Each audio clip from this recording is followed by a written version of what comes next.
Hey everybody, welcome to the CoinGeek Weekly live stream. I am your host, almost completely bald Kurt Wookert Jr. here, and we are live from Northern Command at the South Florida Bitcoin Citadel. Show being managed by one Alex Vidal, who is within mere miles of me, meaning the show is completely managed from South Florida this episode.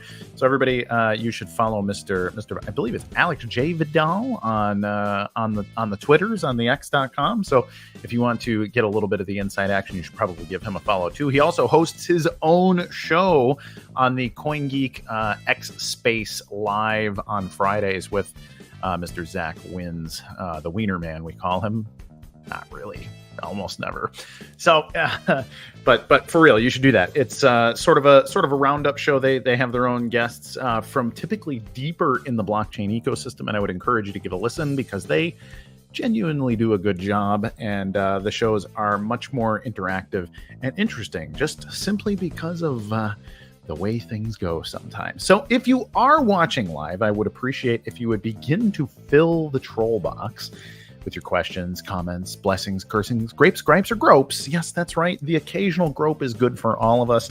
And as long as they're consensual and everybody's cool with it ahead of time, otherwise it can get a little sketchy. But you should do all that, like, subscribe, hit the alert bell, all of that jazz as well, because the algorithmic gods that control us really like when you let them know very specifically that you're such a big fan of the show that you must get alerted every single time we go live on the CoinGeek channels. That's primarily a YouTube thing, but it can also be the same across X, Facebook, and Instagram, actually, is one of the other places you can watch.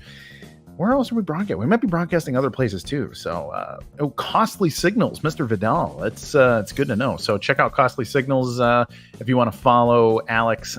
I think it's Alex.Sats is what I always see for your name on there. So if that's inaccurate, please let me know. Also, but yeah, no, for real, follow Mr. Vidal because he does his own show. If you're watching, again, live, like, subscribe, hit the alert bell, let your friends know across social media. So if you're watching on whatever platform you're watching, just give a little share, let them know we're live.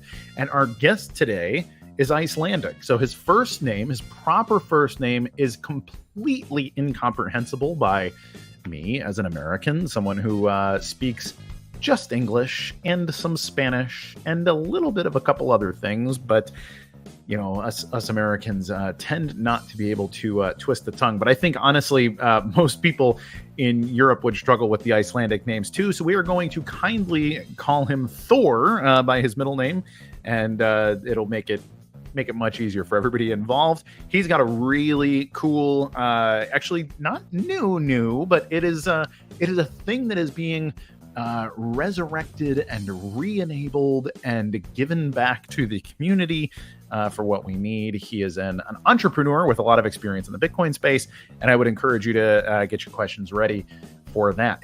My camera won't sit still. I hate when it does this. It's like it can't find my head, so it keeps doing the zoom out, like to stay right on my face. So if I move around, which I have a tendency to do, it likes to refocus to try to figure out what exactly is front and center.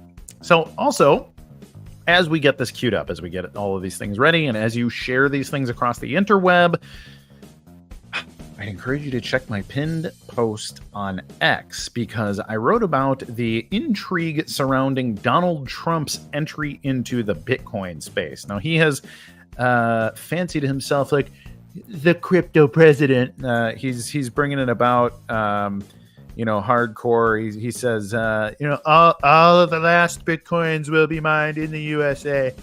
And that's the vibe he's got going on. But I talk a little bit about the mining economics and some of the things I think it's pretty clear that he doesn't understand about Bitcoin mining economics, because Bitcoin mining is in a very weird spot right now, as seemingly no matter what happens, difficulty just continues to go up and up and up and up. Of course, with some relief occasionally, but no, the upward trajectory of hash rate and difficulty and all the rest of that has made it very difficult for anybody to make a profit. So it looks like about 50% of all miners are underwater. And then you got the people that are trying to do anything creative that is not mining are kind of the only people making money. So you can making money on playing games with your stock, or playing games with carbon credits, or playing games with curtailment agreements or subsidies like across the sphere, but like nobody is making their money just mining Bitcoin, which is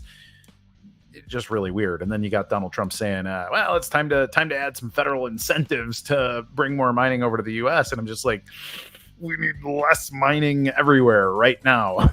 So let Bitcoin's economics be Bitcoin's economics, and then maybe everything starts to make sense again. But nobody wants to listen to Kurt. So if you're watching the show, thank you for listening to Kurt. I appreciate it very much. We're going to do a brief advertisement break in order to pay our bills, make sure I still get my sourdough and liverwurst sandwiches every day, and then we'll be back with Mr. Thor Bjornsson. We'll be right back. BSV is more than another chaotic commodity craze. BSV blockchain can do more than just be a crypto investment. It can help you get more out of your games, share more of your art. BSV makes more things possible.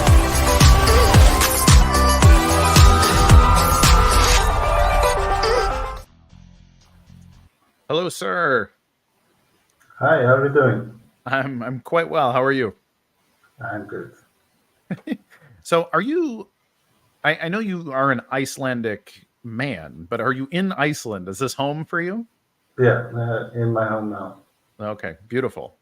So let's learn a little bit about you. I've met you at a couple of conferences. You're quite a nice guy. You've got a lot of experience in the space, but I'm guessing not a whole lot of people know who you are. So I'd love for you to have a valiant introduction for people to know like what your contributions have been to the Bitcoin space. I know you've been around a long time, but what was your first introduction to Bitcoin? What did you think of it at first, and how did you end up where you've ended up?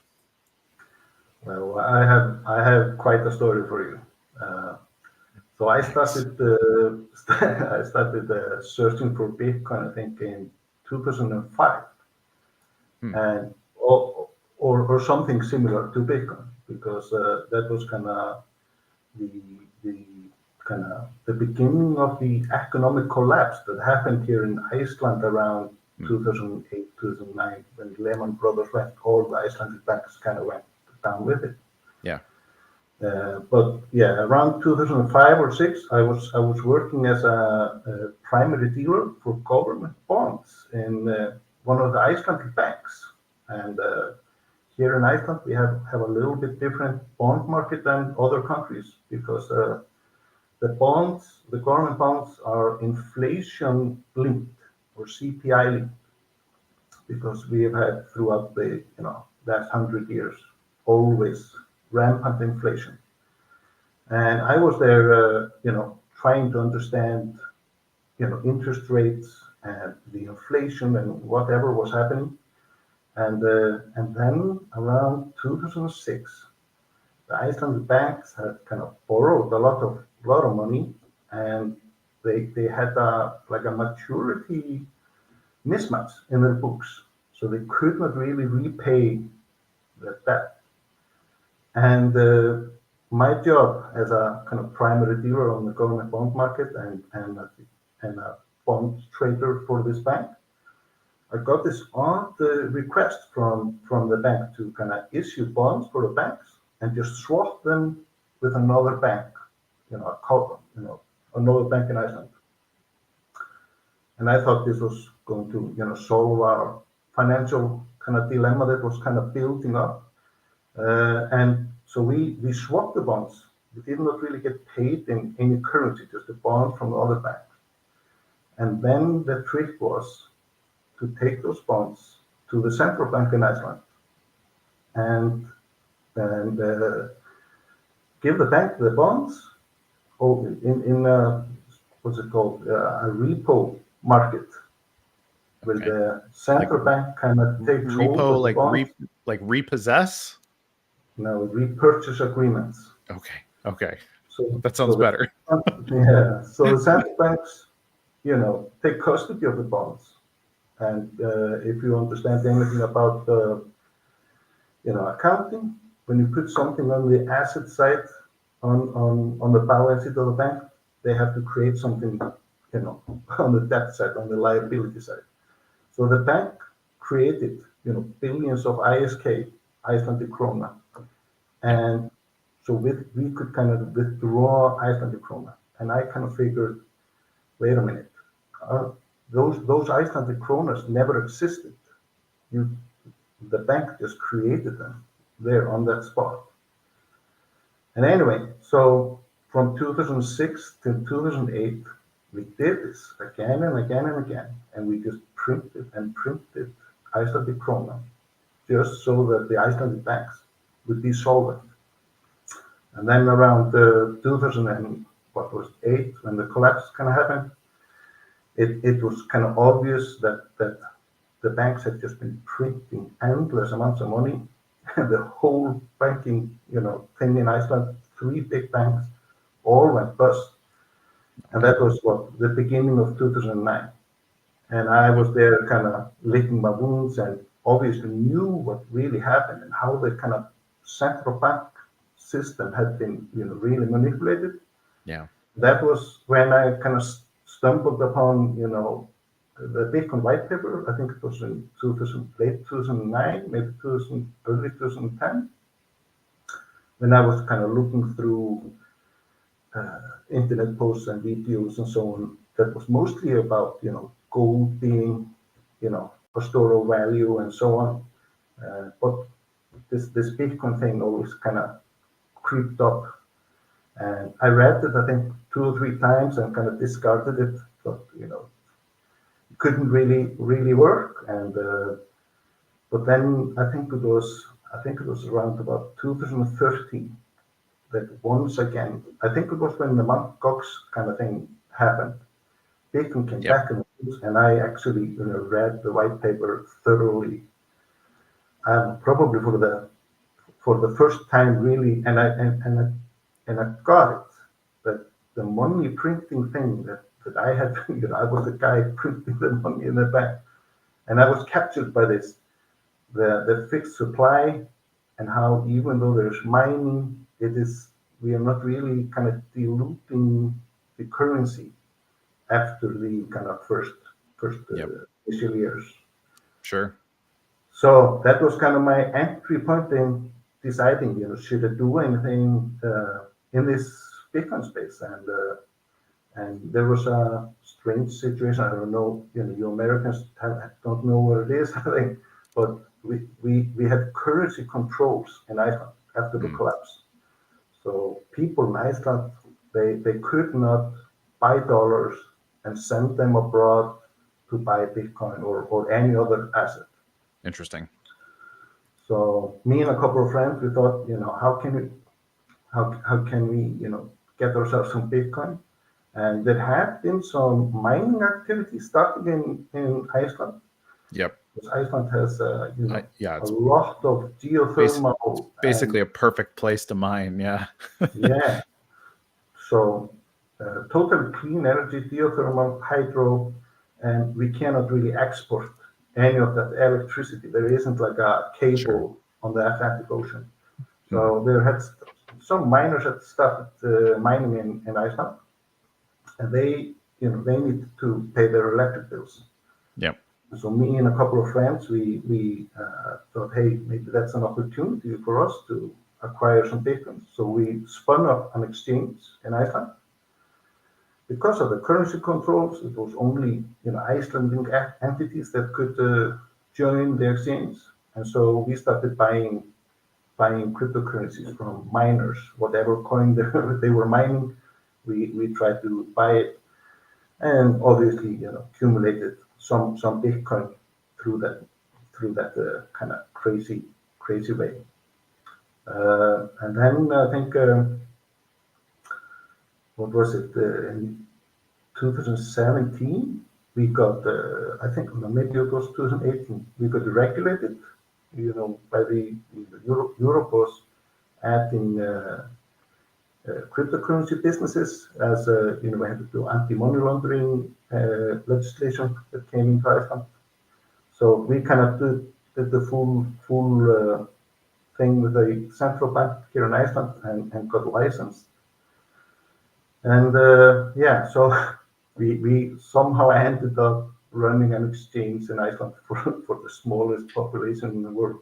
Yeah, I was going to say, it's maybe 500,000 people live in Iceland, or is it It's less less? than that, like Okay. 300,000.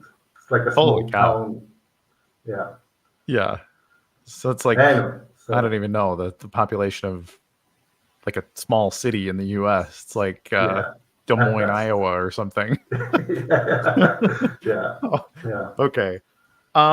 So let's talk a little bit about the practicals here, because I want to get into like the news now coming up, but yeah, let's talk a little bit about like with currency controls and all of that kind of. I can understand why inflation would get out of control just based on what yeah, you've said. Like yeah, 300,000 people and the banks just kind of print money at will.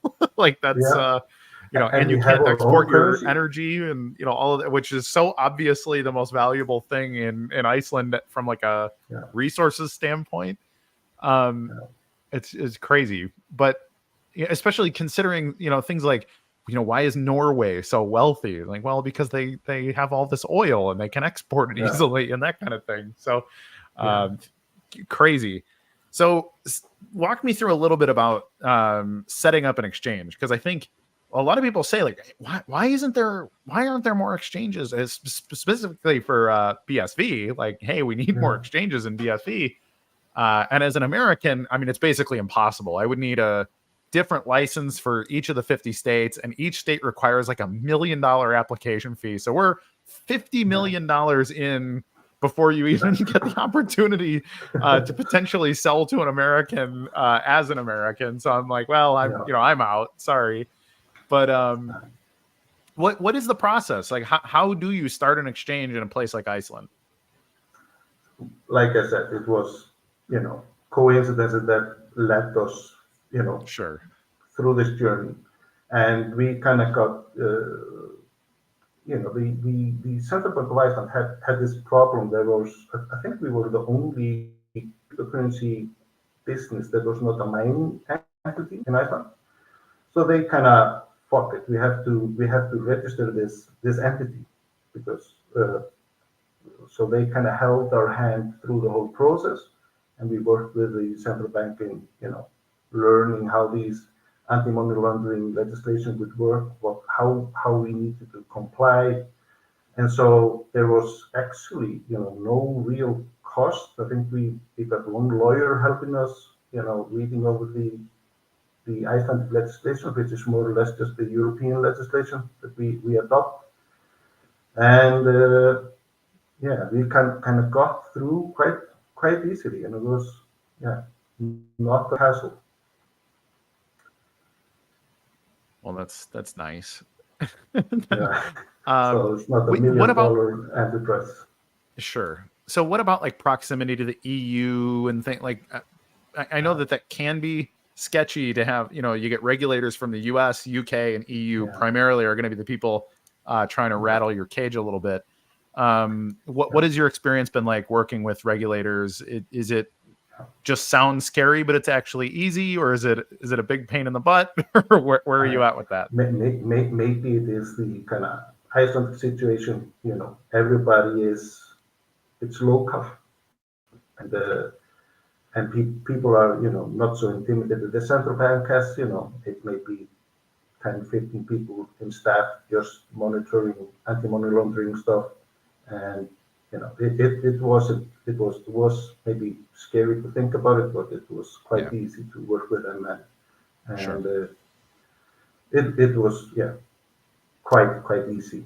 Well, that's nice. I feel not to not to poke fun, but I'm from Chicago, which is a city of 3 or 4 million people. Right. Originally, I don't live there anymore, but back there, anybody that was doing anything important, you knew somebody, right? You had a cousin, or you had somebody you went to school with, or something that was involved in the hierarchy a little bit, and that was the only way to like you just fast track. If you knew a Yeah, guy who knew a yeah, guy, you were in and it was done. Now I yeah, feel like in a country of 300,000, I feel like you yeah, almost certainly I feel like it would be very easy to know somebody that can yeah, kind of help you get that kind of thing done. yeah. Because I mean, shoot, I, I, You're At the probably like time when third cousins with everybody on the whole country, right? yeah. Well, we have an app for checking if you're related to Oh, each really? other. It's like a dating app or something. People Yeah, you use gotta it like a check. dating app, but it's not. But yeah, when we were doing this process, I think I knew from my previous jobs, I think 2 or 3 persons that were either working for like the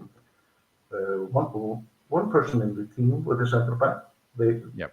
that person worked with me another job earlier, Mm-hmm. and also I knew people from the district attorney office that kind of prosecutes anti-money laundering legislation, Sure. and they kind of helped me through this. There was also a part of it. There was the district attorney had come to me for a couple of times asking, because they were no experts in cryptocurrency, so we had been helping them tracking and tracing funds when they had investigations. So we had a very good working relationship with them, and Cool. so Oh, it was that's kind awesome. of people helping each other out that had previous working relations, and Yeah, so it was just pleasant working with these people.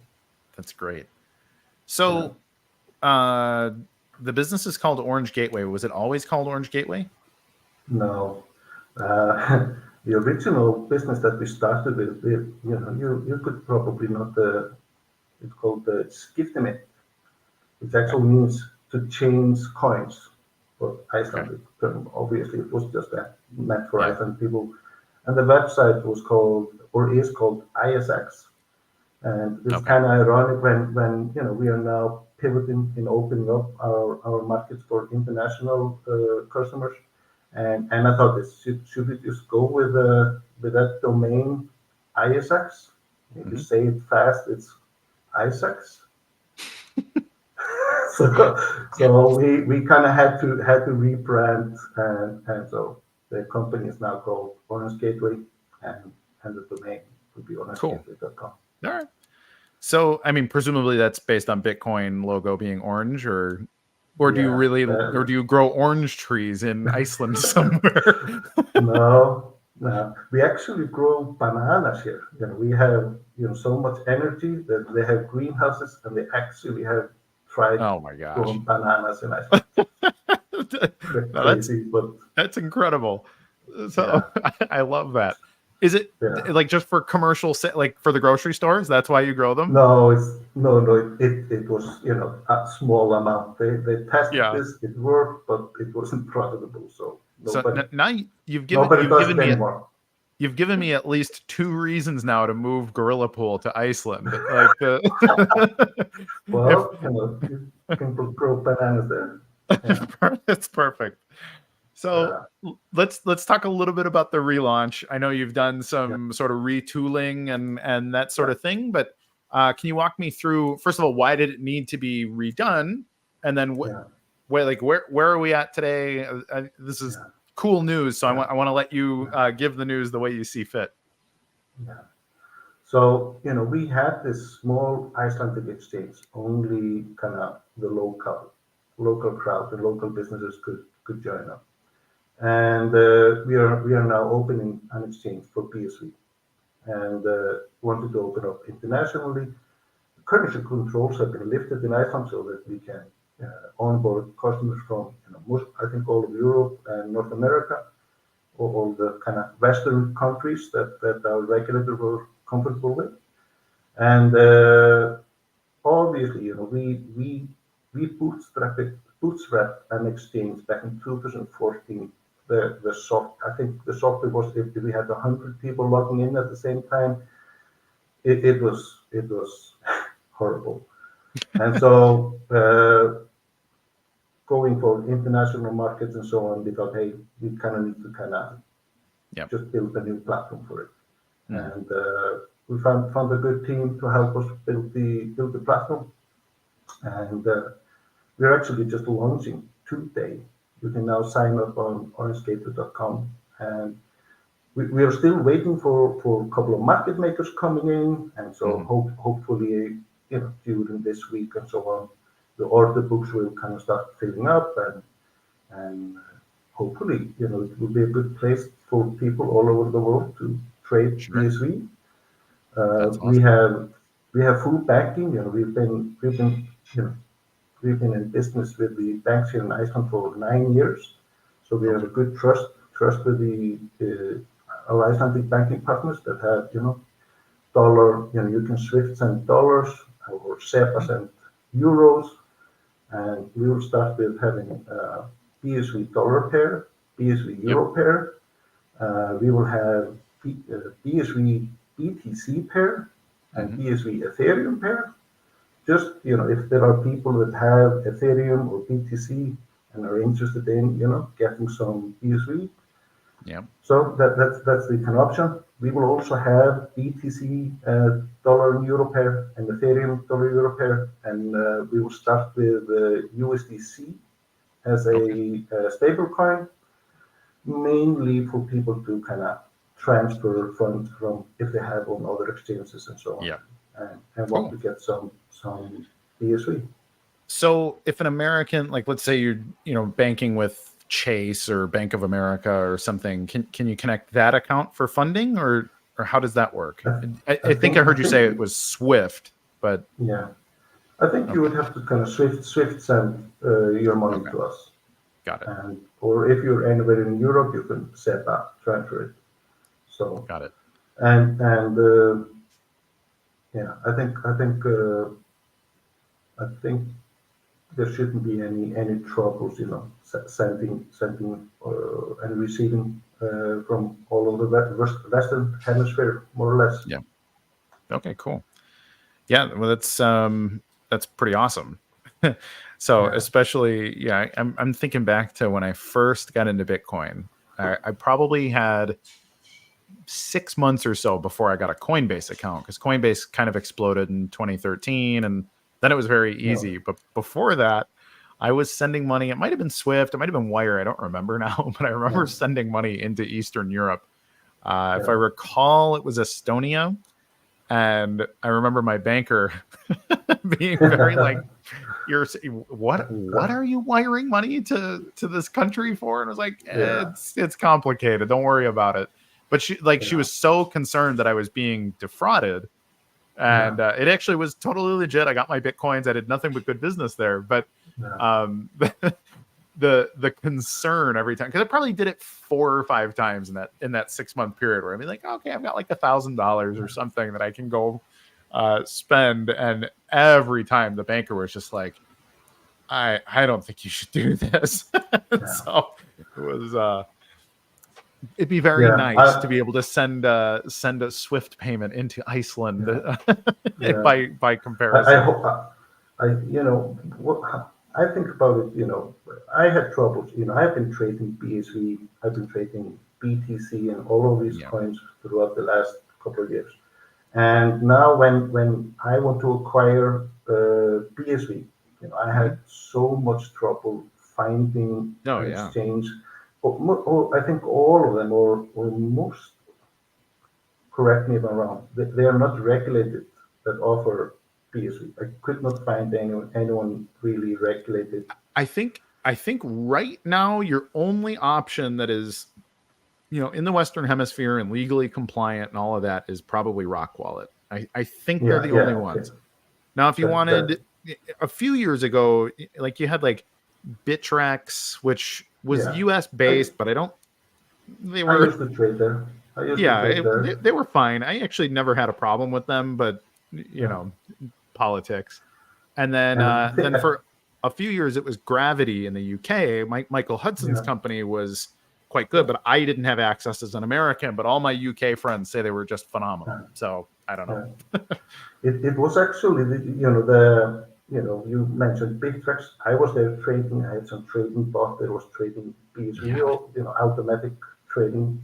Yep. And when they were one of these they were the last of the exchanges that delisted BSV. Mm-hmm. And then I saw Gravity had also come down, and I was just like, hey, where are my trading bots going to trade now? Yeah. And that was actually kind of what what pushed me. Hey, I'm gonna revamp my exchange. Nobody's Sure. serving this market. Probably a lot of people out there, just like me, that don't really want to go on some exchange, buy Tether, Yeah. sign up with another, unregulated Yes. exchange somewhere out there, transfer Tether there, and you have no idea Yeah. if you will actually, get the Tether at the that other exchange, and Sure. if you receive your coins or not, and so. Yeah. Well, no, that makes a ton of sense. I mean, I have the added problem of being that I'm Kurt Wookert Jr. And so if I sign up at any of these exchanges, I have to presume somebody there is going to be like, you know what, we're going to rob this guy. We don't like him. Yeah, So yeah. it's And that's also, I think all of this space is kind of hostile towards BSV. Yeah. And I became a big blogger, I think, on day one. And my heart has been on this journey for, having Bitcoin as cash. And that kind of relates to when I saw, I was the guy printing the money, and I thought, hey, the world, at least Iceland, needs, a better cash system. And I think, all over the world, you see countries that have rampant inflation and so on. So I'm on that bandwagon that even though all the blockchain thing is great, I think the world needs a, cash system. And then, there's actually, I think, it has not always been my main job being a crypto trader. I've always been working in the banking sector here in Iceland, and mostly in risk management. And I think it was back in 2015, I signed up with I think one of the two credit card companies in Iceland. I started doing risk management for them. And there was this lawyer there that was telling me, we were kind of, exchanging stories from when the kind of banking collapse happened. Yep. And that kind of emphasized why we need a cash system, because the day the Icelandic banks all collapsed, she told me from inside this credit card company in Iceland, Iceland is almost 100%. Everyone uses debit cards or credit cards. Cash is almost never used.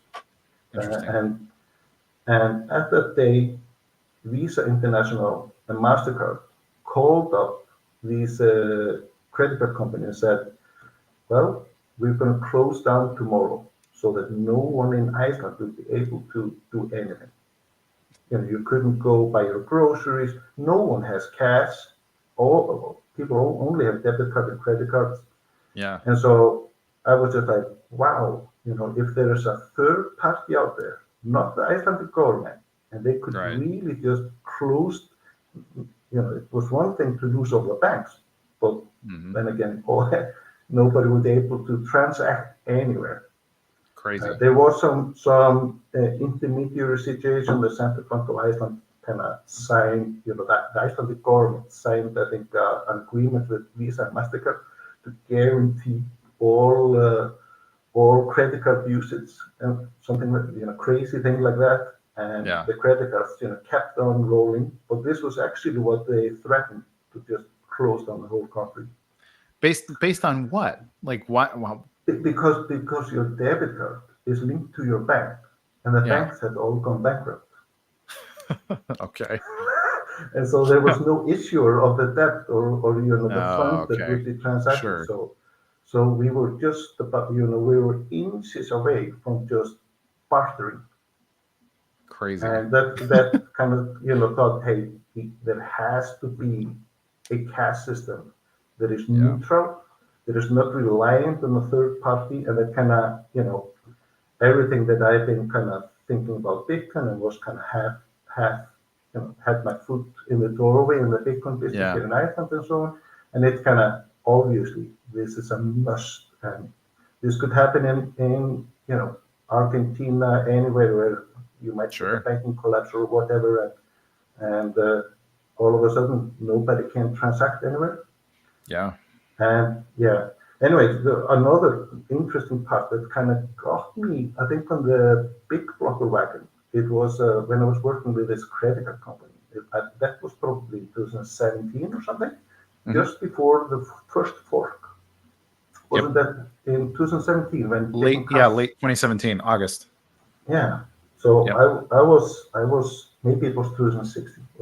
Anyway, I was there just doing my job as a risk manager, and I was talking to kind of the business analysis, for the credit card company. Yeah. And they were kind of preparing. This was probably 2016. They were preparing for Black Friday and Super Monday, and take into account, Iceland has 300,000 people, and this company had maybe half of all the debit cards, credit cards, and shops in Iceland that do credit card transactions. And they were just like, hey, this is going to be huge. There's going to be so much traffic. And I was just like, how many transactions are we talking about? And they had a mainframe down in the basement that was going to be processing all these credit card transactions.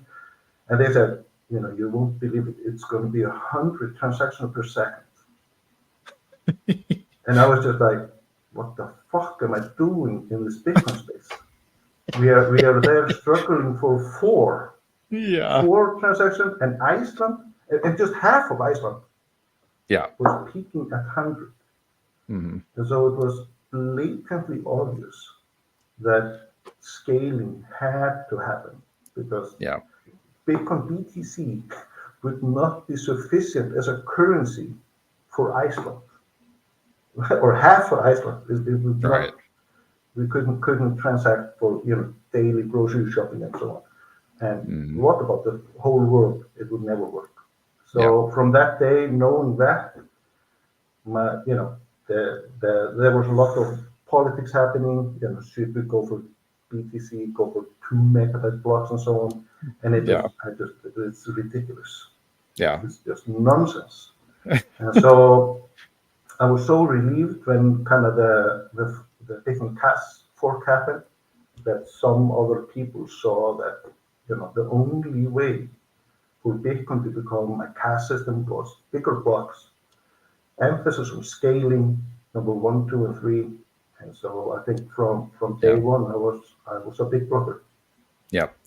No, I was too. I remember, it's funny, 2015 is when a lot of like those battle lines got drawn, and it was the 1 year I got married in 2015. So I was a little bit less focused on Bitcoin than I was basically every other year in there. But I remember hearing, these arguments. I remember the token stuff. I had some, problems with, like I was working on tokens in Bitcoin a little bit in 2015. I had recently heard of Counterparty and was like, oh, cool. I had this, token startup idea that obviously never got off the ground because as we started working on it, it broke because Counterparty got, yeeted off the cliff by Luke Dash Jr. And then I was like, you know what, I need to focus on my wedding and all this other stuff. So I took like, I don't know, 4 or 5 months where I just kind of didn't look at Bitcoin at all.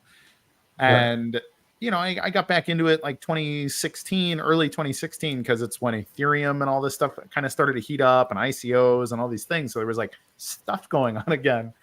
And I remember kind of hopping back into things and being like, wait, like we still don't have this stuff figured out. Like I thought big block Bitcoin ideas were so obviously the good ideas that how could they not be the main thing? And so now to see where we're at, it's funny because a lot of the ideas even have spilled over into other chains and all this other, stable coins and decentralized exchanging and NFTs and, all these other like fungible tokens and all these things are like, these are all ideas that Bitcoin had 10 years ago at this point.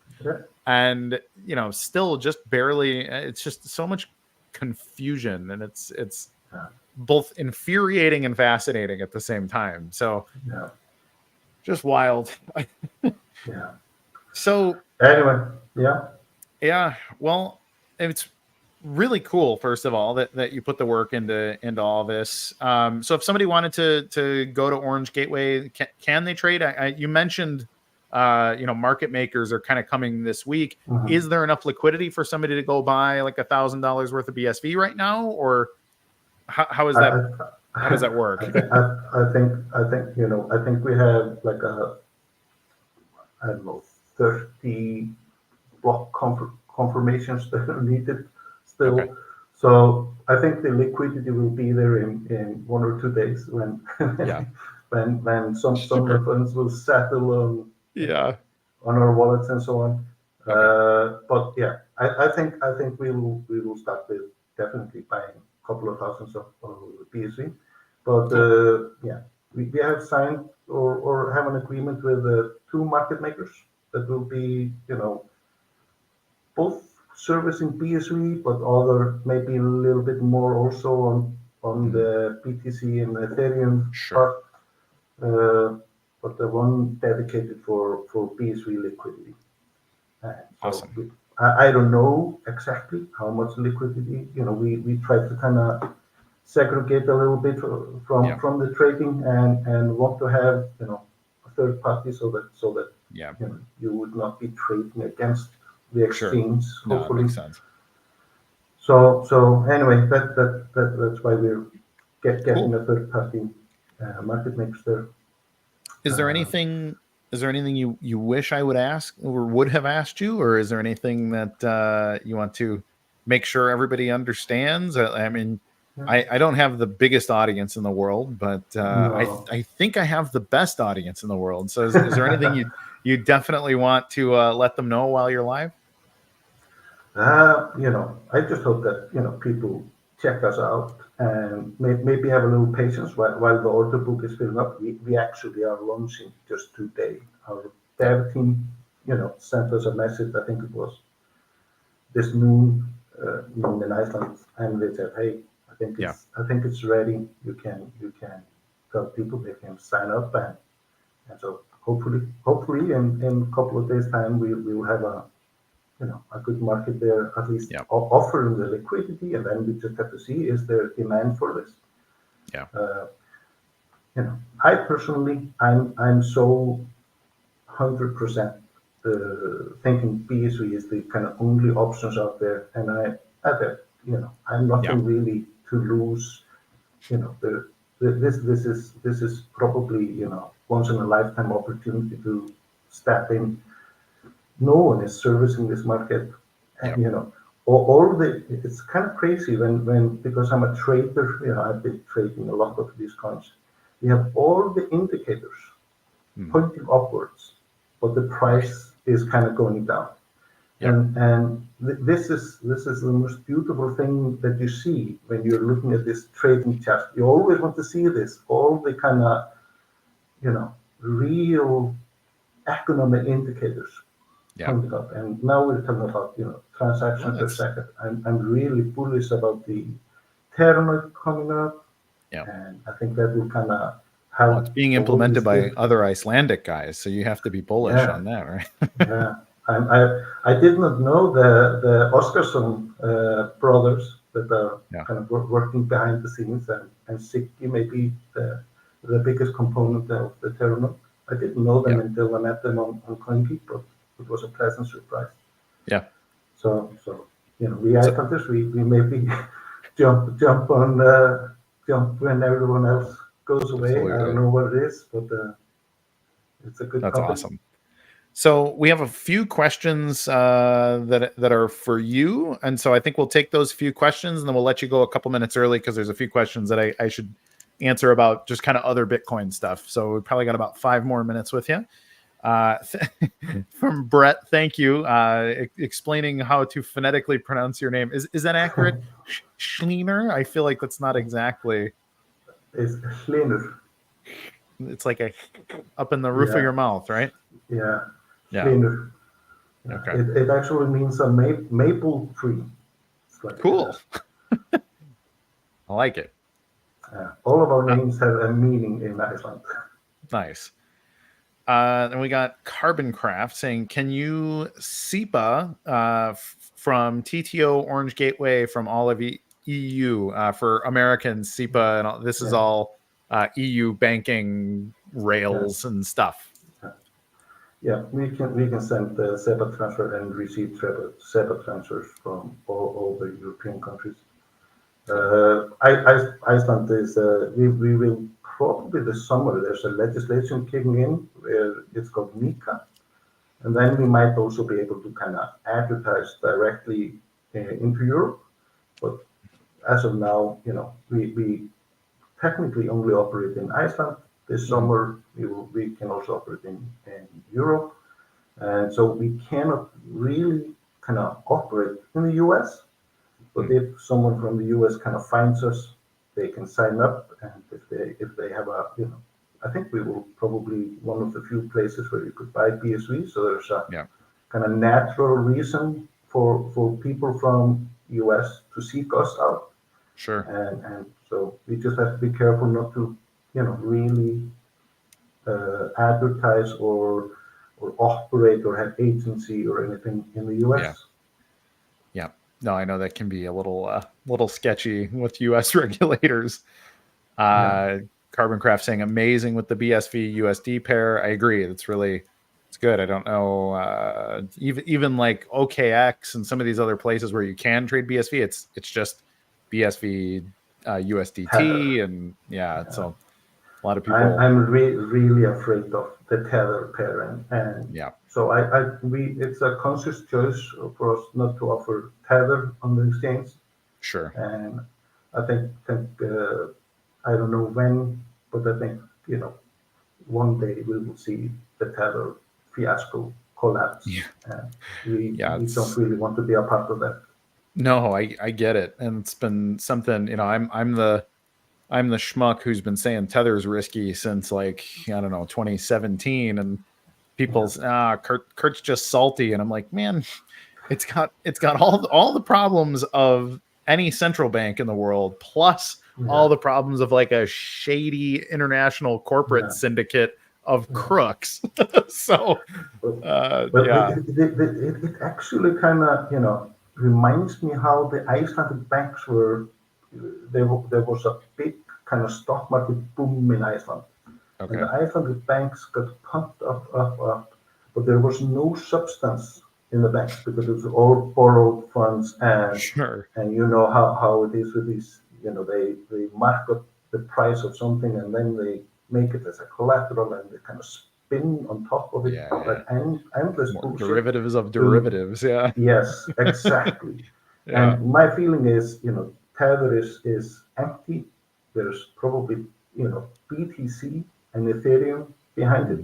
Yep. And almost what will happen if BTC or Ethereum takes a little dive down, all of a sudden there's no equity behind it. There are no dollars behind the tethers. So I'm really, afraid that one day that might happen. Yep. No, it might not happen, but it is a risk that people should know because if you're not paying attention, it's like, I don't know, it's a dollar coin. Like, man, look at the history, look at the people, look if you take 20 minutes and read about here's Tether, the company, like any normal person would be like, no way. No way. And it's and there's also this wasn't it what was it, who said it, that the markets can be irrational for so long, and it's can you still keep being solvent while you wait? And this reminds me also when we saw the Icelandic kind of banking stock market bubble. I think it took like 7 years or something, 8 years, 100%, 200% per year. Everything was up, and it was all built on sand. And a lot of people didn't think it could happen. But when you're winning, it just seems like how could I lose? Everyone was drinking the Kool-Aid and was super hyped about this bubble just going endlessly up, and then all of a sudden we found out that the emperor had no clothes. Yeah, no, it's wild. Mr. Vidal, do we have more questions appropriate for Thor here before we let him go? The USD is indeed a ticking time bomb. Yeah, I think any criticism, anyone who criticizes fiat currency and central banking, but is pro Tether, I'm just like, sorry. Brett saying, I've been working really hard behind the scenes to line this up all the way back since Balker Midland days, roughly 3+ years ago. I'm so excited for this launch. Yeah, Brett. Brett is the glue that binds all of us, I think. Hi, Brett. He says Iceland is a greenhouse mining banana ecosystem. Yeah, I need to visit. I've been saying for years I need to come visit Iceland. So maybe when you do a ribbon cutting ceremony, I'll come out and hang out for a little bit. Yeah, okay, that would be cool. Cool. Sounds good. What are your thoughts on El Salvador's plan to create a Bitcoin bank? Have you looked into any of that? What do you think about this stuff? No, I knew that they had like geothermal, ambitions to, build that Bitcoin mining society and probably a bank and so on. But, Iceland has been mining on geothermal energy since 2012 or something. Yeah, really early. But we still, and we had all the opportunities to build banks, new banks. And obviously here in Iceland, we went the traditional way. We kind of recreated this faulty banking structures that had all collapsed here. Yeah, it's crazy. Yeah. Was it Marco Strang? Is he the guy that first started mining there? Genesis Mining, I think, was... I think Genesis started here back in 2012 or something. I think they were the first. I remember watching a video when I was still just kind of getting into Bitcoin, and it was this guy Marco, and he's talking. I don't know where he's from, but he had a very interesting accent, and he's explaining we have to put on, like, nobody can know where we are, but it's this secure location, and then he's out in the middle of just all white in every direction. It looked like the set of a horror movie. And he's out in the snow, and then you walk in and it's this incredible Bitcoin mine with, like, I don't even know what they would have been, like S7 ant miners or something, and it's just crazy. But now there's a big data center here, maybe a half an hour away, maybe an hour drive or something, and most of them are located there. But it's actually quite good.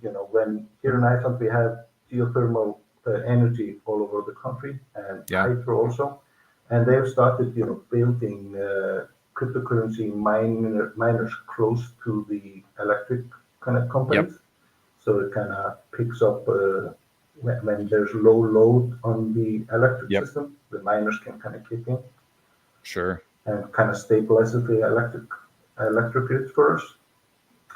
But there's kind of sad that there's a lot of kind of environmentalists that think Bitcoin mining in Iceland is a bad thing, but it should actually all of the Bitcoin mining should be in places like Iceland where we have geothermal, hydro, no pollution from the electricity. Well, it's the only way to export the energy. It's and also in a lot of situations. I mean, even like I understand Iceland's situation, but there's places all over the world that are sitting on, 1 billion gallons or whatever it is, 1 billion cubic feet of natural gas, but it would cost too much money to run pipelines. So, set a mining operation on top of it, get a gen set, start turning that into money. And it's just, it's so painfully simple, but you get the, all the geniuses who think they're going to save the world by, forcing global eco-communism. So we had there was a big miner that was kind of looked when I think it was when the Chinese miners were closing down in China. What was that, 2018 or something? Yeah, was it 2019 maybe? It was there was a couple waves of it. It was basically 18 to 20. I think it was 20 when they actually started actually bulldozing the the mining sites and stuff in China. That's when they all started showing up in Texas. Which seems like a terrible place to mine. So they came here in Iceland, and they looked for getting a deal with the electric company and so on. But the kind of green energy politics, they kind of had turned Bitcoin mining in Iceland as an environmental disaster. Sure. Even though there's no pollution from it here. and the ironic thing is these miners that I had conversation with, the kind of Icelandic power plants and so on, they ended up going to, I think, Ohio or something, and they kind of restarted the coal mine there or something, coal power plant, and that was the alternative. Yeah, congratulations. That's pretty funny. The green parties. No, it's always everywhere. It's madness. Yeah. Yeah. So let's take Brett asking, can you custody assets with your banking partnerships in Iceland, such as gold or silver? No, I don't think our banking partners is dealing or storing gold and silver. I don't know of that. Yeah, I think you'd want proper custodians. Like precious metal custodians are a unique business model. And then we got one more. What caused the Iceland bubble to pop? It's a good question. Yeah. So, like I said, maybe very briefly, there was when the Iceland banks they all got privatized around 2000, and all inherited AAA credit rating from the Iceland, for the international Moody's and Fitch, the credit agencies. Okay, sure.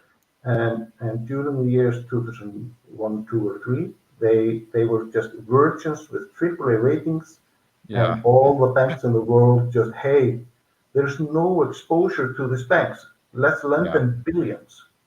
And so the Icelandic banks, immature, kind of never really played in the international markets, borrowed all of this money, and they lent it to oligarchs of Iceland, friends of friends that were in the loop. Anyway, they borrowed these funds, and the trouble was the Iceland banks lent the money maybe with a 10-year duration, but they had borrowed for more or less maybe 3-year tranches. Right. So when it came 3-4 years later and they had to refinance, the exposure of these big banks was so much, and they didn't want to kind of refinance, and so Iceland kind of got locked in this maturity mismatch. Right. So they would have been in their own trouble even without the global financial crisis, because interesting.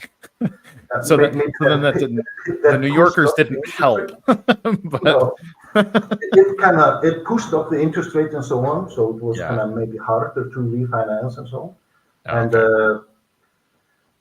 but then that's the big reason, maturity mismatch. Yeah, fascinating. Well, that's crazy. Well, also really exciting. If we take your site, what is the URL of your site? It's orangegateway.com or orangegateway.com. Yeah. All right. Very, very simple. You'll be able to sign up. Yeah. Both individuals and corporates. And awesome. Yeah. Hope to see you all there. Yeah. I'll be signing up this afternoon because I'm in the business of needing to trade my BSV both as a company and as an individual often enough. So that'll be pretty cool. So thank you for your work here. I would say service, but it's not like you're doing it as an altruist. You're an entrepreneur. You're a money man. So thank you for doing good business, sir. Excellent. Yeah. All right. We'll let you go and we'll talk soon. Bye-bye. All right, everybody. So we are exactly at the top of the hour. I think we probably have a couple questions that I could take individually. So, Mr. Vidal, if you want to cue those bad boys up, let me know how many we got, and then we'll probably get this wrapped up pretty quickly here. What a journey. It's true. In order to gain flight, one must learn first how to fall. Thank you for the story. I think again, some good feedback, Mr. Legislador. I appreciate it there. We've also got, let me check my private chat. Awesome. When will the world wake up to blockchain scaling? When do you see the need for a massively scalable blockchain happening?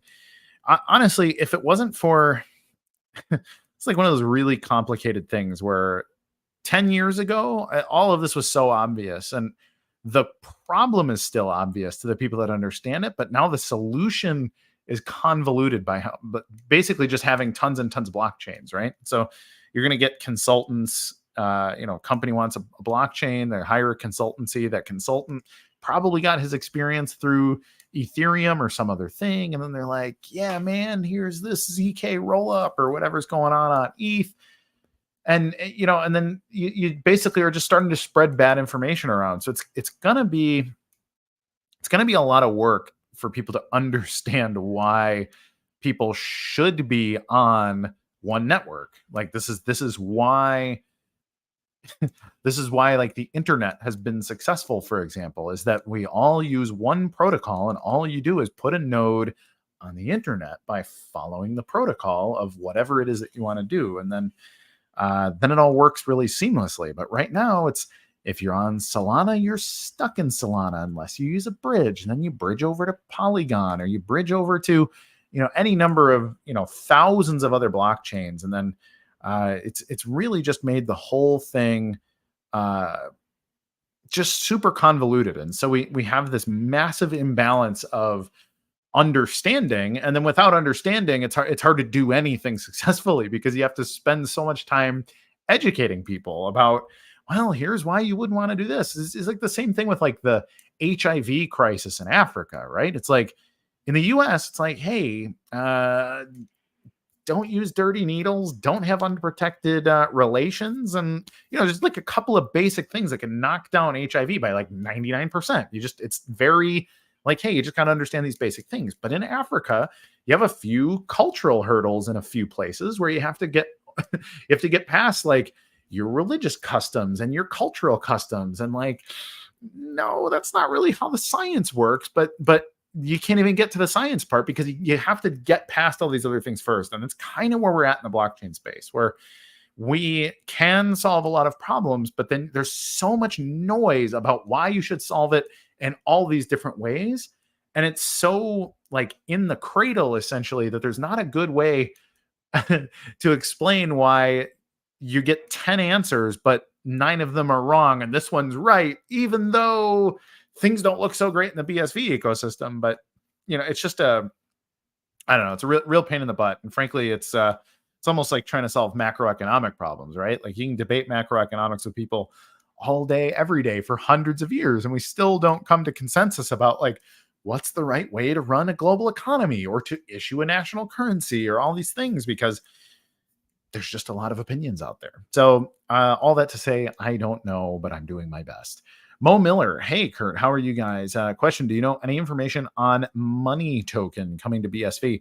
Just a little bit. There was a basic announcement from, I believe it was a conglomeration of Tokenized, Rock Wallet, and Handcash, issuing a sort of digital dollar, and it was backed partially by dollars and partially by stable coins and some other things, but all those details were a little bit like coming soon. So I don't know. I don't have any inside information. And the high level sort of marketing copy version of it is looks good, looks fine, but I can't speak to it in specific because I just don't know. I don't know anything more than the public stuff. We really need an ape exchange called Apex. That's really good, actually. I like that. So we'll have to bounce that over to the team and say, hey, we need to be doing that. How many of those giant beers did Kurt have on Dad's Day? I had one. I had a full liter. It was Spaten Oktoberfest. We took my dad out for German food. Got to be with my kids, my dad, my brother, his wife, and my wife, and have a really good time on Father's Day. And I did indeed have a beer. I don't drink hardly at all. I probably have 5 drinks a year. And that was one of them. It was a very large beer. So I was feeling jolly by the end of that meal. Thank you for asking, Gavin. Yeah, if I would have had 2, I would have been asleep in the parking lot probably. So next one, Mr. Vidal. And let's see, I'm pretty sure the big players know which blockchain. Some do. Some really genuinely do, especially given, that like we've worked a little bit with like Boston Consulting and some of these other companies, which actually is a good way to get that information out, because Boston Consulting is going to get asked by other people like, hey, what blockchain should we use? And then you got some people who actually do know, and that's a good thing. So everybody, yes, we're going to wrap this up. We're about 6 minutes after the top of the hour. I want to remind everybody that the solution to all of these things, you get a lot of people that are worried. I had a couple people tagging me saying like, hey man, are we okay? Like, where are the transactions and that kind of thing? I'll tell you right now, I'm working with the teams that are building tools and stuff for the next generation of tooling. So this is, you get the guys building like the BSV TypeScript library, or my people are involved in the Golang library. And then there's the Python libraries being built by the script people. So right now it's kind of Babbage, Gorilla Pool, and script kind of building out these libraries because we're the people that use these things. And then a little further up the chain, you've got the One Sat Ordinals ecosystem, which we work pretty closely with. And then you get, like, from that, you get Bubble Mint and Yours Wallet and some of these other projects. So there's lots of people trying to say, okay, well, like, what have we learned over the last 5 or 6 years? And how can we then make like token protocols that scale better? And how can we implement these things so that they work as proper overlays that will integrate nicely with Terranode? And how can we be doing things that are functioning at 1 million transactions a second instead of the, BSV was breaking at 10,000 TPS when it was lots and lots of things going on. And was kind of a necessary step in order to get to the next step. And so that's just how things go. We're here iterating because we believe in the dream.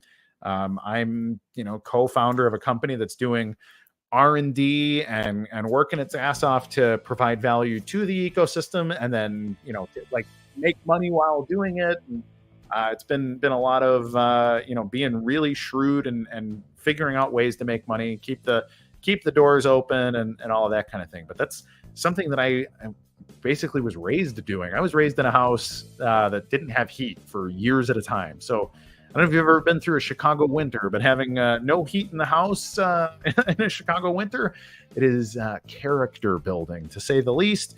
And ultimately, I started building my first business when I was about 19 years old. And sometimes you just gotta put the work in. If you believe in something and you're able to put systems in place and you're willing to work your ass off, sometimes you can make a miracle happen. And that's all you can do. And sometimes you're going to fail too. And that's also okay, because if you fail well and you learn lessons from your failures, then you can apply them to the next thing. Like, that's also character building. So everybody, I don't think anybody's got better character than those of us who have been part of the Bitcoin Civil War and have gone hardcore into, hey man, we believe that the Bitcoin that matters is the one that scales, and we're here to try to free the world with it. Like, this is a freedom project for me on top of all the economic stuff. Like, I want the world, just like Thor was saying, to have a cash system that is neutral and can't be messed with. Like, why is this so controversial? Well, I think I know why, but I'm not going to get into it because we're already over time. So everybody, thank you for watching. I appreciate you. It's really because of you that I can do these shows at all anyways. So thanks for watching. Thanks for your likes, your subscriptions, your all the rest of that, for sharing around the world. And please, everybody, be good to each other. Ultimately, if we're not being good to each other, then all the rest of it is, whatever, self-aggrandizing, and that's not really good for us. So go do something awesome with your time, and I will give you back the rest of your afternoon, everybody. Thanks for watching, and see you next week. Bye-bye. BSV is more than another chaotic commodity craze. BSV blockchain can do more than just be a crypto investment. It can help you get more out of your games, share more of your art. BSV makes more things possible.